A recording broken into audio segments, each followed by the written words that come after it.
Let's start. Amrutha, good evening. Yeah, good evening. How are you? I'm good. How are you? Good. Yeah. All right. Amrutha, let's start by you telling me something about yourself. Yeah. Okay. So my name is Amrutha Palli. I've grown up in Hyderabad. I graduated in electrical and electronics engineering from Visvesvaraya National Institute of Technology, which is also known as NIT Nagpur. Currently, I am working with Larsen & Toubro Hydrocarbon Engineering, which has recently been renamed to Larsen & Toubro Energy for the last 1.5 years almost now. I'm based in Mumbai, so I'm working out of Mumbai. A few other interesting facts about me would possibly be that you could call me a sort of a cinephile. I love watching movies and for their art form, and I just love picking them apart. Apart from that, though I've lost momentum in recent years, I used to read and debate a lot. So my favorite genre of books were basically mystery and dystopian fiction. And during my schooling years, I did participate in a lot of debate competitions, but I did not pursue that later on in life. I've also attended many Model United Nations during school, the latest one being in college. And a few other important points. Repeat the last point, Amrutha. Sorry, I've attended Model United Nations when I was in school. The latest one being it was at a college level. So I attended that when I was in my third year. Yeah. And apart from that, a few other points about me would be that I was a student mentor during my time in college. During 2018 to 2019. And recently, around a few months ago, I've also won the Most Promising Trainee Award in my organization. Yeah, that's pretty much about me. Okay. Yeah. Just give me 1 second. Yeah. All right. Okay, sounds good. So you're from Hyderabad? Yeah. And born and brought up in Hyderabad? No, actually, I was born in the United Kingdom, and then later on, my parents moved to the United States. So majority, 3 years I was in the United Kingdom, and then I think 4 or 5 years I was there in the United States. So after that, we moved to India and settled in Hyderabad in 2006. So from there, I've been there. Okay, so pretty much your schooling has been done here? Schooling has been in Hyderabad. Since third grade, I was in Hyderabad. So in US and UK, you're probably a toddler at that I was a toddler, pretty much. Don't remember much, All right, interesting. Okay, sounds good. So tell me, PM Modi was in Hyderabad recently? Yeah, he was in Hyderabad recently. He came to inaugurate the Statue of Equality. That is basically after the philosopher. It was constructed after the philosopher Ramanujacharya. So it's based out in Hyderabad, and then he came to inaugurate it. And he was received by our, I guess, External Affairs Minister. I'm not exactly sure. So the main thing was that our CM was not present. So it was sort of in the news because he was not there. Why wasn't the CM present to receive him? That's the protocol, right? Yeah, that is the protocol. But sources have said that his leading party and BJP don't really mesh well. So it's also recently been in the news that him and other parties are also having these are all speculated. None of it has been said up front. So I've read that they're planning their fight against BJP by having a front, is what I've read. Yeah, he recently came to Mumbai as well. So that's why I've read this, Right. Who's the CM of Telangana? CM of Telangana is KCR, K. Chandrasekhar Rao. Yeah. Right. And which party does he belong to? He belongs to TRS, Telangana, Which is what? TRS is what? I think Telangana Rashtra Samiti, if I'm not mistaken. Yeah. Okay. All right. And who's KTR? I keep hearing about KTR. KTR is his son. KTR is his son. He is the Minister of Information Technology, and he looks over all of that. So he's very active on Twitter and all of that. So it's his immediate son. Got it. Okay, so tell me this. I mean, PM Modi came to inaugurate the Statue of Equality. Yes. Yeah. Okay, and this Statue of Equality I've heard is probably the tallest metal statue in the world, something like that? No, that is a Statue of Unity. That is the tallest one. No, metal statue. Metal statue. This is a sitting position statue, right? Sitting position statue, right? Right. Statue. I am unsure whether it is the tallest metal statue or not, but I'm unsure whether it's the tallest metal statue. That's fine. That's fine. Yeah. My question is, a lot of money must have been spent on the statue. Yeah, right? A lot of money must have been spent on it. And then if you consider Statue of Unity, hundreds and thousands of crores have been spent. It was also, interestingly, it was also built by Larsen & Toubro. So, yeah. Statue of Unity was done. Yeah. Ah, very nice. Very nice. So you must be having some insider information that I don't have. Not really, because I don't work in construction. Right. But yeah, we've been told a lot about it. Yeah. Pulling a leg. Okay. Yeah. All right. Tell me this. Thousands of crores spent on Statue of Unity. Right. Yeah. This statue also, thousands of crores have been spent by the looks of it. Yeah. Seems like a very expensive statue. It does. Yeah. Right. Now, my question is, what are your thoughts on this? There are so much of money is being spent on these statues in a country like developing nation like India, which has huge poverty issues. Right. Do you think this is okay? Well, with the experience that I have from seeing, the issues, I personally think that the money could have been spent elsewhere wisely. Like, for example, personally, I would feel that they could have spent more on education than they actually did this year, which is actually a little cause of concern, because they've done this study where they've compared other nations, and India has not been spending as much on its education since, and the value has almost been the same since 2014. So when you see all of that, and when you see, yes, I do agree that spending on infrastructure like statues and other, tourist attractions, it would give you a way to generate jobs. Let's say it would also give you a way to generate revenue. So through the tourism industry, which is also a good point. But I feel like there should be, I feel like personally, there should be a line drawn somewhere as to how much you're going to be spending on infrastructure while getting in your revenue, like statues, etc., and other tourist localities. But also at the same time, I feel like due attention should also be given to the other areas as well. So I would think that some of the money at least should have been diverted to other sectors. Okay. Yeah. All right. Sounds good. So tell me one thing. You spoke about revenue and tourism and all of that, right? Which are valid points. Yeah. Do you think this was the main reason for the government to construct these statues? I guess so. Yeah, because when Statue of Unity was constructed, that was one of their major points, that it would generate revenue through tourism, and also it would also, I feel like, in a way, put India on the map. It would put India on the map that now we have the tallest statue. So in that way, also, globally, it would put us on the map. Maybe it's to show that we are not as behind other developed countries as people think. Amrutha, is that the right approach? Is what I'm asking. I understand your point that it puts India on the map. Yeah, but this is not Statue of Liberty. Right. I mean, you would go to New York to visit Statue of Liberty. You would probably even I've visited New York just to see the Statue of Liberty. Right. I would not even go and visit the Statue of Unity domestically. Forget foreign tourists coming in. Right. So do you think this is the right approach? I mean, if this was the objective, was the objective accomplished? I don't think the objective was accomplished. Right. Because it was built, and then later on also COVID hit. So, I mean, that was unpredictable. You could not predict that a pandemic would hit. So that would also, that also probably reduced some of their revenue as well. Okay. So personally, I still think that it should have been allocated to different areas. So I still doubt that it was the right approach. Okay. Yeah. Sounds good. All right. Sounds good. Talk to me a little bit about, so Hyderabad now is in Telangana. Of course, AP and Telangana used to be one state. Yes. Talk to me a little bit about that. Give me a little bit of history there. Okay. So, well, basically first Andhra Pradesh was formed from Tamil Nadu. So we split apart from Tamil Nadu. And since then, actually, there were, a few elements saying that, Telangana, they want a different state for themselves. So what had happened was, So Chandrababu Naidu and the Telugu Desam Party, TDP. So they were the strongholders of Andhra Pradesh.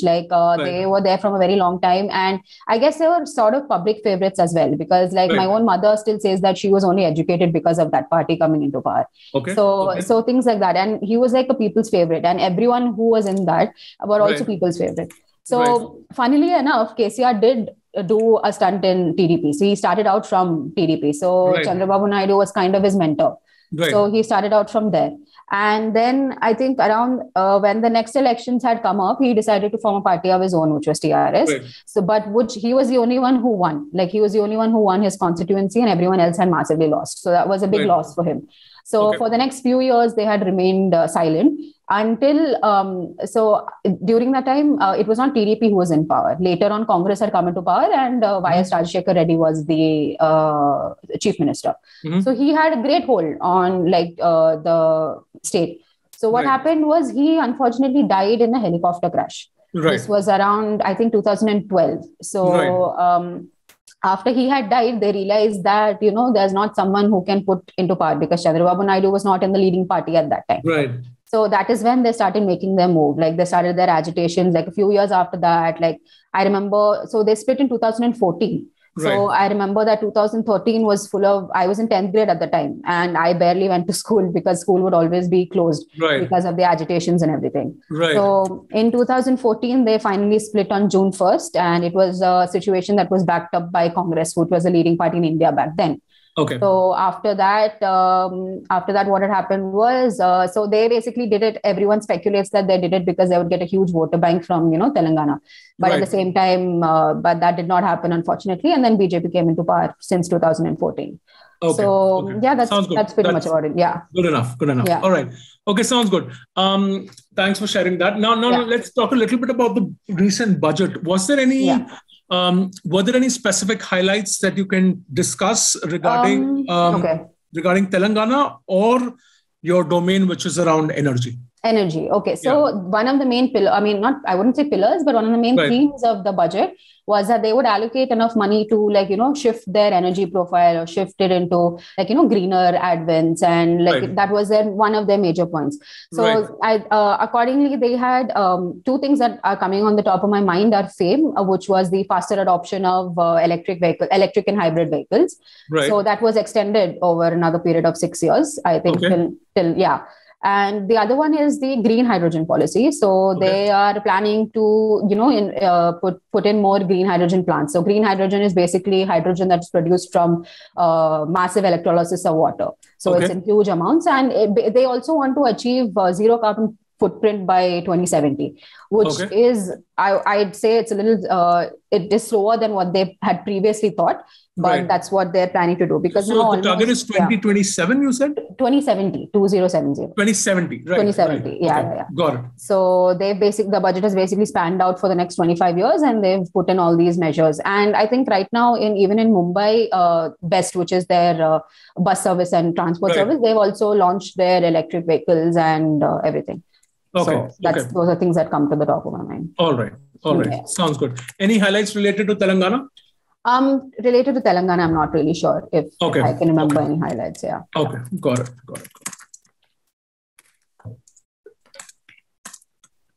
All right. Sounds good, Amrutha. Now tell me a little bit about your profile at Larsen & Toubro. What do you do? I know you're an engineer, but talk to me a little bit about your profile. So I basically joined as an engineer trainee. So my first year went in a lot of training, and our team is actually pretty small. So I work in the Advent division, which is Advanced Value Engineering and Technology. So we basically work as contractors. We take a contract from a client, and we are responsible for the engineering, procurement, and construction. So EPC contract. So I'm currently a senior engineer. So I oversee and I'm in the electrical department. So I oversee electrical activities. So they range from technical activities like, cable sizing and transformer sizing, like everything from the support system. So we are basically the supporting departments in oil and gas. So we were basically responsible for getting the plant up and running, like giving supply to the various motors, pumps, and everything. Right. So got it. Okay, so your role is definitely core engineering. Engineering. Have you and how long have you been there? You said 1.5 years for now. So that's like 1.5 years. Right. Okay. Yeah. Got it. You said you have a small team. How many members are there in the team? When I joined, we were only 20, and now we've expanded to 30. So 35 right now. Yeah. Okay. Yeah. All right. Talk to me about this. So when you joined the company, of course, you did your electrical engineering, and you joined a core engineering role, which also is not very common nowadays, right? A lot of people shift to other branches, right? Especially, I'm guessing in your team also of 20 to 30 people, probably you have the male to female ratio must be skewed. Actually, it is not. When it is skewed, yes, a little bit, but it's more than what you would expect it to be. Okay. So currently, my boss is a female. Like my reporting manager is also a female. Very nice. So she has been working here for around 20 years, and I think out of 20 people, there are 8 females. So that is still a little higher than what you would expect. That's a good ratio. Okay. Yeah, definitely. Yeah. I didn't expect that. Yeah, perfect. So tell me, this 1.5 years at L&T.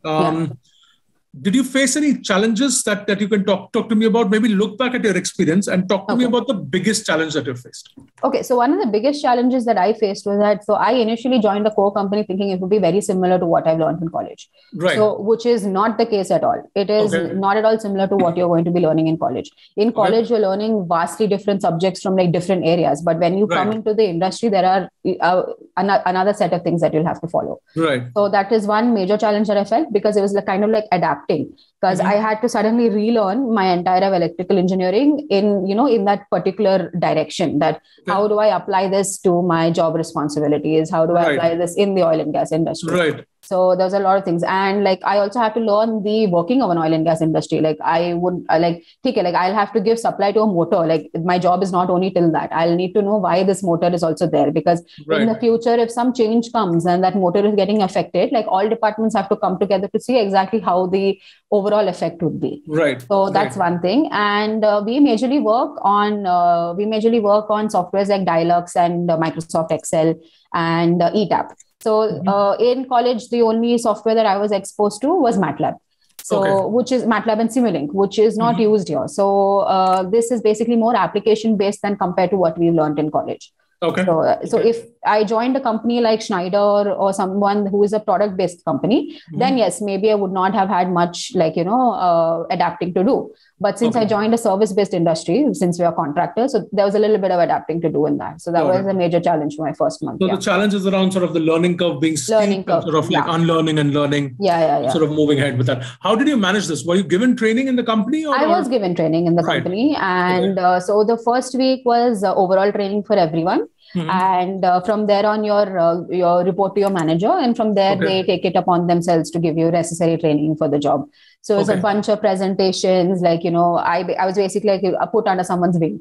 So I was like, they used to mentor me, and they used to just take me through the ropes of the industry. So there's still a lot to learn. Yeah. Right. So it looks like you were given enough support when you joined the company. I was given enough. I was given a lot of support. Yeah. Okay. So then was this a challenge then? I mean, I understand you had to learn a lot, but you were also given support, as opposed to some people who just have to dive in the deep end and learn to swim, right? Yeah.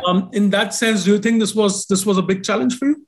I do think it was a big challenge, because it wasn't like spoon feeding. So it wasn't like they would not give it to me like straight. They would just give me the overview. And from there and like most of the things are like, this is what we do. And they would give me the time to develop it on my own. Like if they give me like cable sizing, like this is what the overview is. Now let's see you do it. So it was basically like that. So it wasn't like they would just tell me what to do. Yeah. Got it. Yeah. Okay. So the thing is, you're shifting from a learning environment to a work environment, right? Yeah. There are bound to be challenges that come up with everyone, right? If I look back at my second job, it was problematic. Yeah. Did you face any people-related challenges? Well, actually, in the starting, no. But currently, I feel like in the last 2 or 3 months that you could say that I was facing a few people issues.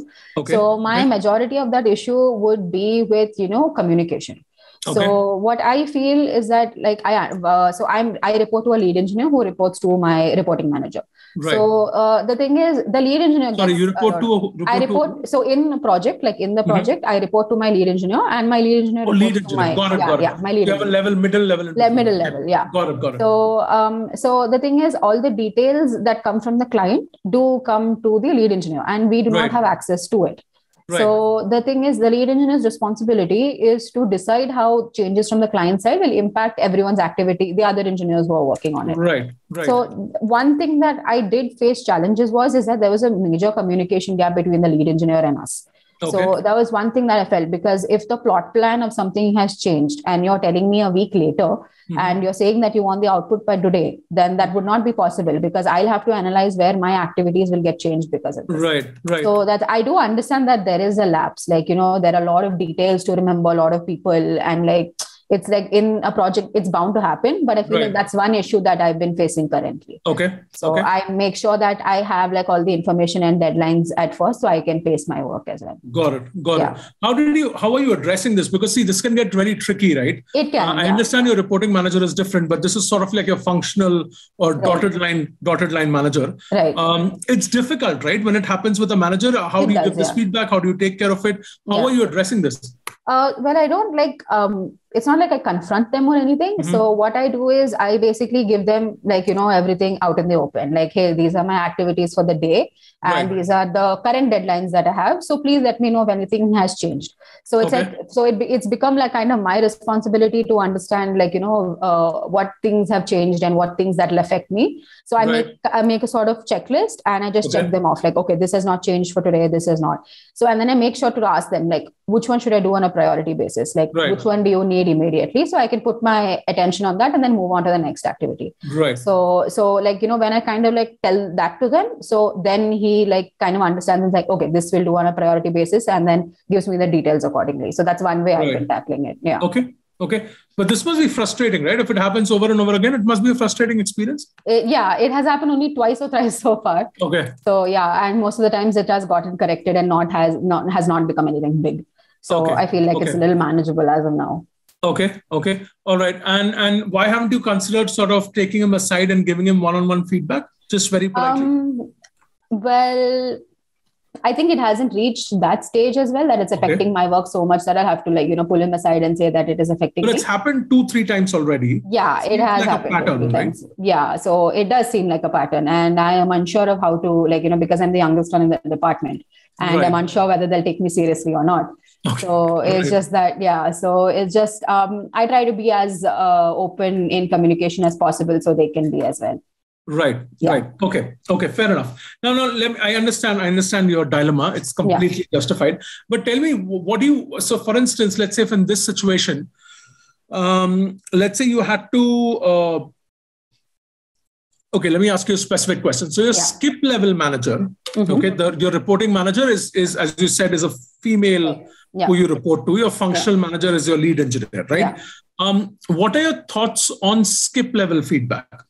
Okay. So, there are companies where this happens, right? Like where your reporting manager would reach out to you in your situation and ask you for feedback about the lead engineer who you are functionally reporting to. So that's kind of like a skip level feedback because, or proactively you reaching out to her and giving this feedback. What are your thoughts on this skip level feedback approach? Okay. So while I do think that it's a good approach because you are getting, unbiased information. Like, for example, if I'm there in the room with him, I probably won't be able to be as open with my reporting manager as I would be. So in a way that's there. But also on the flip side, it could feel like, you're going behind someone's back to get feedback. So I feel like there's pros and cons to both sides. So, but I feel like it would be effective if there was a skip level, feedback, because it would give you an unbiased sort of this thing. And there's no like hard feelings here. It's just that how to get a better productive work environment. Right. So it's just that if that's made clear up front and that there are no personal, grudges or anything involved. So I guess that could be one good way of managing and getting feedback from others. Okay. Yeah. All right. You spoke about the cons of this approach, right? You said that it may feel like you're going behind somebody's back, which is natural, right? Let's say if you put yourself in a lead manager's position and somebody from your team goes and talks to their manager, obviously you're going to feel a little taken aback, right? Yeah. Tell me from an organization point of view, let's say if you were in charge of implementing this kind of an approach in your organization, what factors would you consider or would you implement to remove the cons that you mentioned? To remove the cons. Yeah. Okay. Well, probably I'm unsure whether this happens in my organization, but feedback is taken directly from the lead engineer itself. Okay. So what I would suggest is that probably, make it upfront that, feedback is being collected from people at all points of time. Right. And that it has nothing to do with who you're reporting to. It is just a way of trying to maintain workplace productivity. Okay. And also maybe along with that, also have not the skip level feedback, like have the feedback given directly to the lead engineer as well. So, so if I was in the Amrutha, if you remove the skip level feedback approach, then the whole big advantage of sort of unbiased feedback going. No, So I'm not saying remove it completely. I'm saying add it as like, supplement to it. Like see what kind of feedback you're getting if it's not skip level, and at the same time, see what kind of feedback you're getting. So are there varying opinions? Are they completely like, different from each other, or are they the same? So I feel like that could also be used as a way to judge the kind of interpersonal relationships that are there in the office. Okay. All right. Sounds good. Right. Now let's talk about L&T, right? L&T is like a behemoth, right? I mean, it's huge. Huge. Talk to me a little bit about, I'm very curious to know about the company's overall profile. So give me a bit of an idea of what kind of services are they into, what are the specializations, just a general, not just limited to energy, overall. So their major chunk of revenue comes from construction. So they're involved in most of the metro projects in metropolitan cities. So that's L&T ECC, which was the first founding thing of L&T as well. Right. So construction. Then there's L&T Power, which is based out in Vadodara, and they deal with transmission and distribution. Then there's us, L&T Hydrocarbon Engineering, who's into oil and gas. Then there's LTTS, which is L&T Technological Services. So they're into that. They also have their IT sector, LTI, L&T Infotech.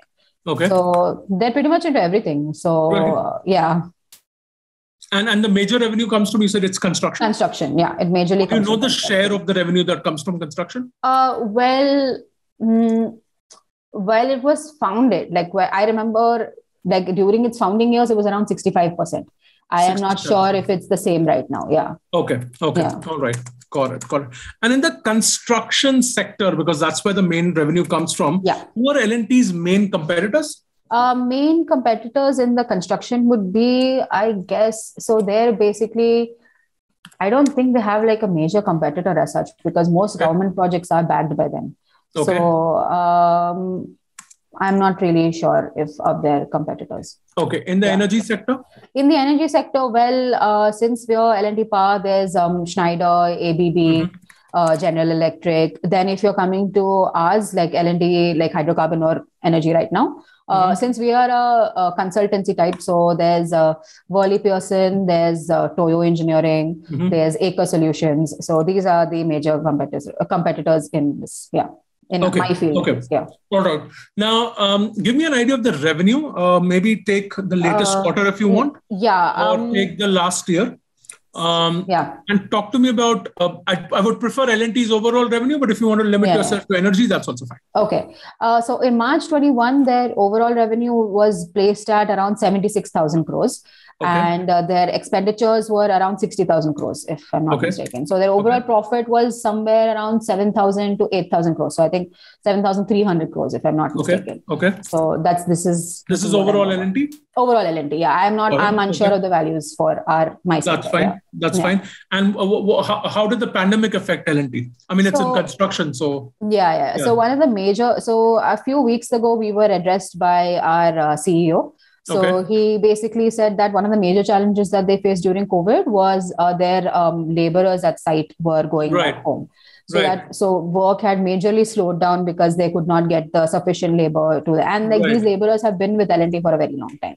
So just said they trust a lot in their laborers. So they know that these guys will get their work done. But during the pandemic, they ended up going home. So at that point of time, there was a lot of slowing down of processes. And with respect to my sector, so procurement is mostly 70% of the job. So since COVID, there's been, a lot of time delays in procurement of materials because they have to clear a lot of stuff to clear a lot of government regulations to get the material at site. So that's one also major thing. So a lot of projects have basically been slowed down because of COVID. Right. And can you give me some sort of, not exact numbers, but some idea on the impact of revenue that COVID had? If I'm not mistaken, they're projecting that their growth has slowed down and they're valuing it at a minus 5.8%. The last I checked is what I've seen. So minus 5.8% year over year. And which years are we talking about? 21 to 22, if I'm not mistaken. So they're comparing 22 to 21. Fiscal year. I hope I'm not wrong. All right. Okay. So this year, which will end on 31st March, they're predicting a growth of minus 5.8%. Okay. Okay. All right. Okay. All right. Give me an idea of the share price right now for L&T. The share price right now, I'm unsure. I do not know the value exactly. Okay. Okay. As an employee, do you get ESOPs or stock units? No. You don't? Okay. Yeah. Okay. All right. Okay. Sounds good. All right. Fair enough. Now tell me, Amrutha, you're an L&T, right? Which is this huge conglomerate, right? You're in a core sort of engineering role, connected to what you studied. Yeah. Okay. So clearly looks like you have an interest in electrical engineering. You've taken up a core engineering role. You're an L&T, looks great, right? Yeah. Why do you want to get into MBA? There are enough and more opportunities for you to grow in this field. Okay. So what I do feel like, one thing is that I feel like my growth is very limited in this sector. So I do agree that they're shifting towards green energy, and I've myself worked on many projects, like many proposals that they're planning to do. But the shift will take a long amount of time, because it's a completely new energy form that people have to adjust to, and there is an adjustment period for that. So I feel like my growth here would be immensely slowed down because of that. And my most interest was in the renewable energy sector. So that would take a while to gain momentum. And secondly, while I was competing for most promising trainee, that award, so I got the chance to interact with the CEO, the MD, and all the other top management over there. And some of them have graduated from top business schools. So that was, kind of a turning point for me, where I thought that, they're in the energy sector and as well have masters in business administration. So it was I did kind of get inspired by their personality and their knowledge, what they had to bring to the table. So I felt that, maybe this is a better fit for me. It is also in the energy sector, and at the same time, they're at better positions, and their growth is more faster than compared to what it would be if I stayed in the same position. Okay. Yeah. Okay. So basically, expedited growth is one of the main reasons. One of my main reasons why. Yeah. Got it. Yeah. And post MBA, what's your plan, Amrutha? Well, post MBA, I as of now, I feel like I am very interested in operation side of things. So I want to move into that. So I would like to join an operations consulting firm, maybe, because my work is a little similar to that. So that would be my short-term goal as of now after MBA. Okay. Yeah. Operations consulting firm. Give me a couple of companies that you would want to work for. Right now, the kind of research that I did in operations would be in the energy sector I'm talking about. So you want to stick to I don't want to limit myself to energy sector, but I would say preferably energy sector. So most of my research at this point has been in the energy sector. So there's Acme Solar, which is into solar energy right now. Then there's, after Acme Solar, just give me a minute to recollect. Sure.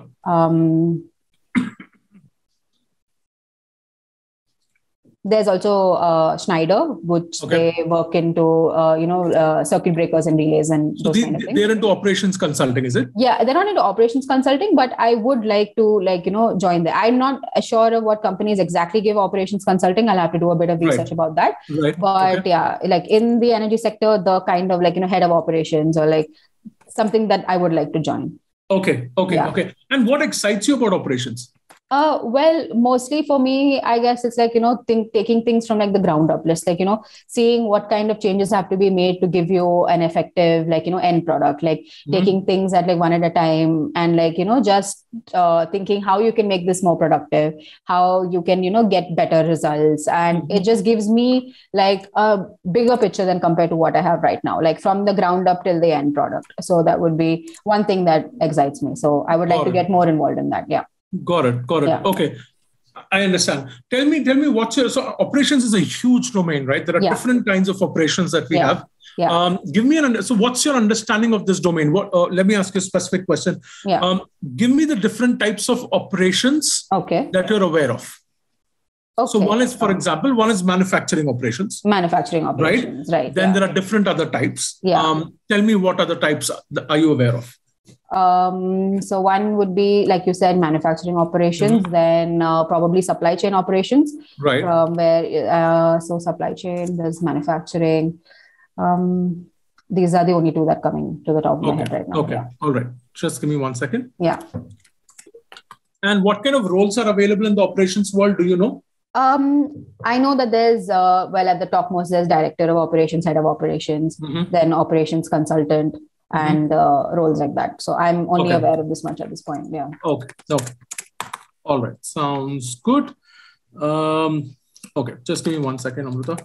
Yeah. All right. Okay. Let's switch tracks. Let's talk a little bit about your academics. I know it's been a while, but I'll try. You're in a core engineering role, right? Yeah. So I'm sure you're still in touch. Okay. Yeah. Okay. Just help me understand. So we talk about transformers, right? What do you think is an ideal transformer? And does it exist? Okay, so an ideal transformer, I guess, would be something that has zero losses, if I'm not mistaken. Yeah. Okay. And well, in theory, it should exist. But so like when you do transformer design, you're supposed to design your transformer at an efficiency that's higher than 95%. So there's basically no room for losses at this point. But I do feel that in practice, I don't think it's possible. Okay. Yeah. Okay. All right. Fair enough. So transformer ratings, help me understand, why is a transformer rated in kVA and not kW? Okay. So it's either MVA or kVA. So basic function of a transformer is to step down voltage. So so kilowatt is basically your real power. So it's like voltage into, basically power is equal to volt into this thing. But it also gives you the kilowatt is basically also basic kVA into your cos phi, which is your power factor. So that gives you a higher, a lower rating than what your kVA would be. So that is the real power, whereas your kVA is the apparent power. So it's rated at that to show you exactly what kind of power the transformer is giving. If you would rate it at kW, then it would be lower than what you'll expect, unless the power factor is 1. Okay. Got it. Just give me 1 second. Sounds good. Let's see. Okay. One of the last questions around academics. Okay. Talk to me about the difference between a circuit breaker and an isolator. Okay, a circuit breaker, basically the main function of it is to trip the circuit as soon as it sees a fault. So it basically breaks the circuit. That's where the name comes from. Whereas an isolator, it also trips, but it is, so an isolator, I'm blanking now, but so the major thing for an isolator would be it is also a fault detecting device.